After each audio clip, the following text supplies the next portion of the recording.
Good morning, students. Today we discuss about the next type of redox reaction, and this is disproportion reactions. ठीक है, तो disproportion reaction mean क्या होता है कि this type special type of redox reaction. In disproportion reaction, an element in one oxidation state is simultaneously oxidized and reduced. One of the reducting substance in a disproportion reaction always contain an element that can exist in at least three oxidation states.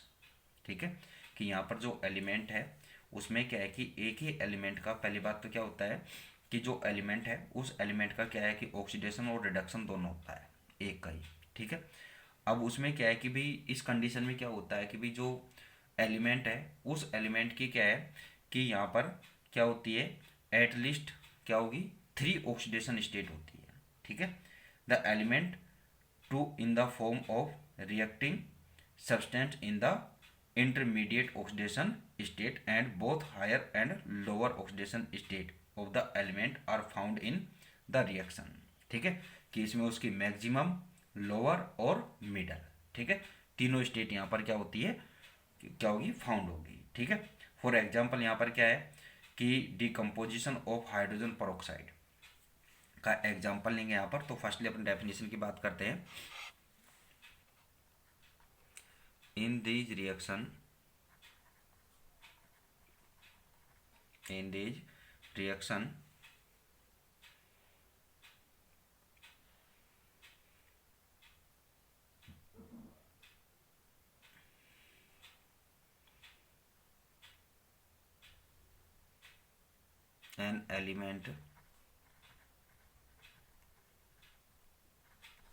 an element in one oxidation state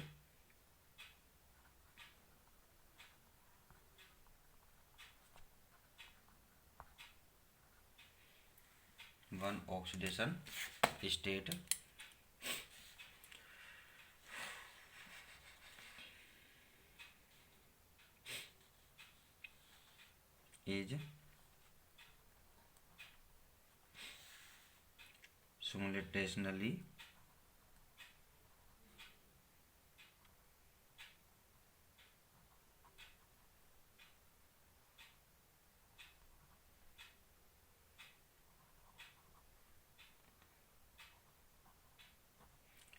simultaneously oxidized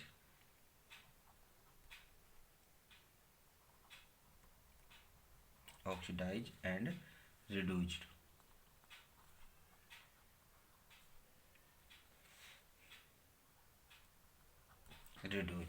ठीक है, one of the reacting substance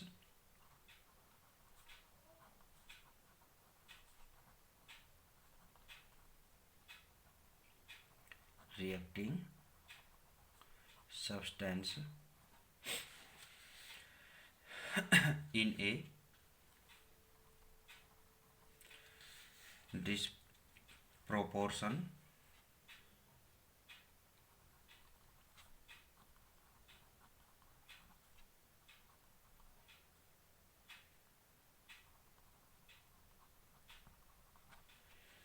reaction always contains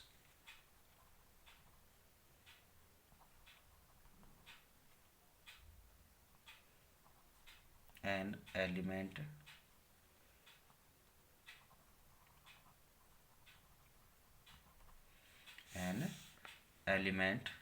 that can exist in at least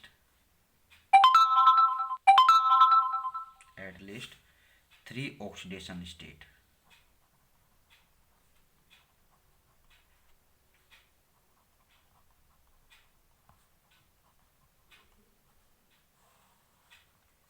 at least 3 oxidation states, ठीक है ना।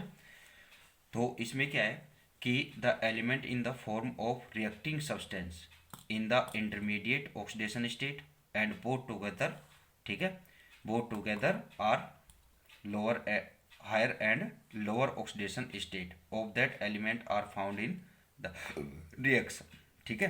कि इस reaction में क्या होता है कि एक तो क्या होती है इंटरमीडिएट ऑक्सीडेशन स्टेट और बोथ अदर टू, ठीक है ना, कि other two higher and lower oxidation. For example यहाँ पर अपन ले फॉर एग्जांपल यहाँ पर क्या है कि द डिकम्पोजिशन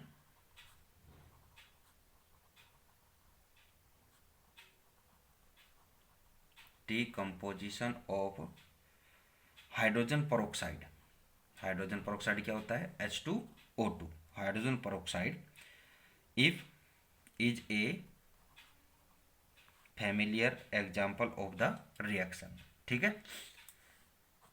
ठीक है। अब यहाँ पर क्या है कि भाई जैसे आप H2O2 का डिकम्पोजिशन करें, ठीक है, तो डिकम्पोजिशन आप करेंगे तो ये एक्वा सॉल्यूशन में है, तो यहाँ पर क्या होगा इसका डिकम्पोजिशन में H2O फॉर्म होगा, एक ऑक्सीजन फॉर्म होगा, ठीक है, ऑक्सीजन का मॉलिक्यूल यहाँ पर फॉर्म हो जाएगा, ठीक है। तो यहाँ पर अगर आप अपना ऑक्सीडेशन स्टेट की बात करें तो यहाँ पर हाइड्रोजन की +1 है। अब यहाँ पर आप ऑक्सीजन की देखना, ओनली आप किस पर फोकस करेंगे अपना ऑक्सीजन पर, तो यहाँ पर जो ऑक्सीजन है उसकी ऑक्सीडेशन स्टेट है -1, ठीक है। वाटर में ऑक्सीजन की -2 है, यहाँ पर हाइड्रोजन की +1 है और यहाँ पर इसकी क्या है 0 है।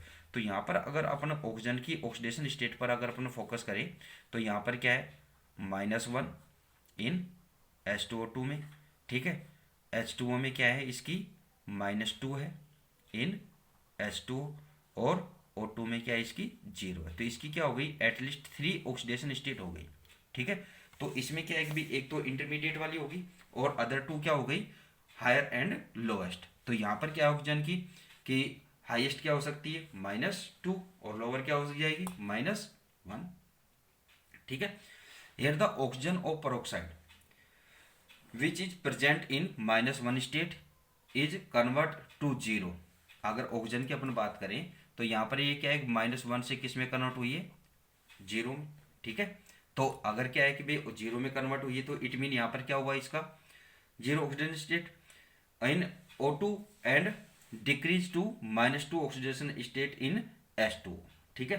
तो यहाँ पर क्या है कि एक जो ऑक्सीजन एटम है ओनली ऑक्सीजन एटम का यहाँ पर क्या हो रहा है ऑक्सीडेशन भी और रिडक्शन भी, ठीक है, कि यहाँ पर ऑक्सीडेशन भी हो रहा है और रिडक्शन भी हो रहा है। और इससे अगर इस ऑक्सीजन पर अपन डिस्कस करेंगे तो इस कंडीशन में इसकी क्या हुई ऑक्सीडेशन स्टेट इंक्रीज हुई है, तो इस कंडीशन में इसका क्या हो जाएगा रिडक्शन या ऑक्सीडेशन, तो यहाँ पर क्या होगा इसका रिडक्शन हो जाएगा और सॉरी ऑक्सीडेशन और वहाँ पर क्या होगा इसका रिडक्शन हो जाएगा, ठीक है। तो अब क्या है इसी तरह से other example phosphorus sulphur and chlorine undergo disproportionation in the alkaline medium as so below, ठीक है, कि ये किस तरह से इसी तरह से क्या है फॉस्फोरस सल्फर एंड क्लोरीन। तो फॉस्फोरस की बात करें तो फॉस्फोरस P4 प्लस अगर क्या है किसका किसमें बेसिक मीडियम में, ठीक है, एल्केलाइन मीडियम में अगर क्या करते हैं इनकी रिएक्शन कराते हैं तो यानी कि एल्केलाइन यानी कि बेसिक मीडियम, ठीक है, तो प्लस H2। तो अगर यहाँ पर अपन बात करें तो ये किस में सॉलिड स्टेट में, ये एक्वस में, ये लिक्विड स्टेट में, तो इस कंडीशन में यहाँ पर क्या होगा PH3 प्लस H2PO2 माइनस, ठीक है 1, ठीक है। तो ये रिएक्शन होती है यहाँ पर। तो अगर यहाँ पर फॉस्फोरस की ऑक्सीडेशन स्टेट की बात करें तो यहाँ पर क्या है 0 है, यहाँ पर अगर अपन बात करेंगे तो यहाँ पर ये इसकी क्या है -3 है और यहाँ पर देखेंगे तो यहाँ पर क्या है इसकी +1 है फॉस्फोरस की, ठीक है। तो यहाँ पर फॉस्फोरस की क्या हो गई 3 ऑक्सीडेशन स्टेट यहाँ पर हो रही है। इसी तरह से सल्फर की आप बात करें तो सल्फर क्या है S8, ठीक है, इस मॉलिक्यूल में मिलता है ये, ठीक है, ये सॉलिड स्टेट प्लस यहाँ पर OH माइनस और क्या फॉर्म होगा यहाँ पर सल्फाइड -2 और प्लस H2O3 प्लस H2O। ठीक है, तो यहाँ पर ये रिएक्शन कंप्लीट होती है, ये सॉलिड स्टेट, ये एक्वस, ये एक्वस, ये एक्वस और ये लिक्विड। ठीक है, तो यहाँ पर अगर अपन देखें तो सल्फर की ऑक्सीडेशन स्टेट पर दे तो यहाँ पर इसकी ऑक्सीडेशन स्टेट क्या है, 0 है। यहाँ पर क्या आ गई, S-2, तो यहाँ पर -2 ही है इसकी सल्फर की। और यहाँ पर क्या है, जो डाइसल्फर डाइऑक्साइड है इसमें इसकी क्या है, +2 ऑक्सीडेशन स्टेट है। ठीक है, तो इस बेस पर अपन देखें तो इसकी क्या है, ऑक्सीडेशन स्टेट क्या हो रही है, 0 से +2 तक जा रही है। ठीक है, -2 और +2 में भी आ रही है। ठीक है, बैलेंस करेंगे, इन दोनों रिएक्शन को मैंने बैलेंस नहीं किया है, तो बैलेंस आप करेंगे। तो बैलेंस कैसे करेंगे, यहाँ पर काउंट करें आप। अब यहाँ पर क्या है कि फर्स्टली आप किसको देखो, कोई भी जो केमिकल रिएक्शन होती है उसको आपको बैलेंस करना होता है। तो ये चीज़ आपको 10th में भी सिखाई हुई है। तो उसके लिए क्या है कि सबसे पहले आप ऑक्सीजन और हाइड्रोजन पर ध्यान देंगे। ठीक है, अगर उसमें हाइड्रोजन और ऑक्सीजन है तो ठीक है, तो उनको बैलेंस करें। तो फर्स्ट आप यहाँ पर इसको बैलेंस करें। यहाँ पर